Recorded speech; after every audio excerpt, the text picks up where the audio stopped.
ආක්‍රමණශීලී ආගන්තුකයෝ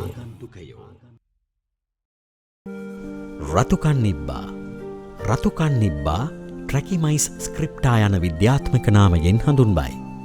දකුණු හා නැගෙනහිර එක්සත් ජනපදය නිජබිම වූ රතුකන් නිබ්බා සුරතල් සතුන් වෙළඳාම සඳහා 90 දශකයේදී ශ්‍රී ලංකාවට ආනයනය කර තිබේ. නොසැලකිලිමත් බවත් අවදානම් සහගත බව නොදැනීමත් නිසා අත්වැරදීමකින් ස්වාභාවික පරිසරයට මුදා හැර තිබේ. හිස දෙපස පිහිටා ඇති කහ රතු ඉරික් සහිත මෙම ඉබ්බා මධ්‍යම ප්‍රමාණයේ මිරිදිය ඉබ්බෙකි. සාමාන්‍යයෙන් පැතැලි අණ්ඩාකාර උඩුකබුල ඔලිව් කළු වර්ණයෙන් යුතු වන අතර කහ පැහැති ඉරිහෝතිත් හෝ පිහිටා තිබේ.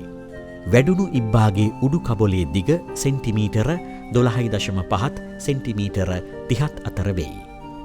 ගැහැණු සත්තු පොළොවේ හැරූ ගුල් තුල බිත්තර 2 සිට 30 දක්වා ප්‍රමාණයක් දමති. මෙම බිත්තර මෝරා දින 60ත් 110ත් අතරදී පැටවුන් බිහිවෙයි. ශ්‍රී ලංකාවේ කොළඹ අවට ජලාශවලත් පහතරට තෙත් කලාපීය වගුරු ආශ්‍රිත ස්ථාන කිහිපයකත් දැනට රතුකන් නිබ්බන් නිරීක්ෂණය වී තිබේ. ලෝකයේ ඉතා භයානක ආක්‍රමණික විශේෂ 100 අතරට ලේඛනගත වී ඇති සත්ව විශේෂයක් වන රතුකන් නිබ්බා ව්‍යාප්තියේදී හා පැවැත්මේදී දේශීය ඉබ්බන් ඇතුළු ජීව විශේෂවලට දැඩි බලපෑමක් එල්ල කිරීම අවදානම් සහගතය.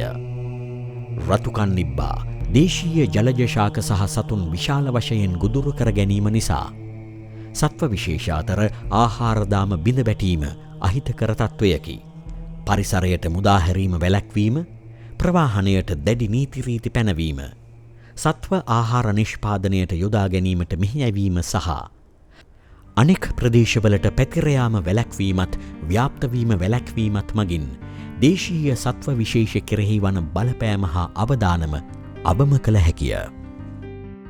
ආක්‍රමණශීලී ආගන්තුක ජීවී විශේෂවලින් තොර ශ්‍රී ලංකාවක් බිහි කරමු.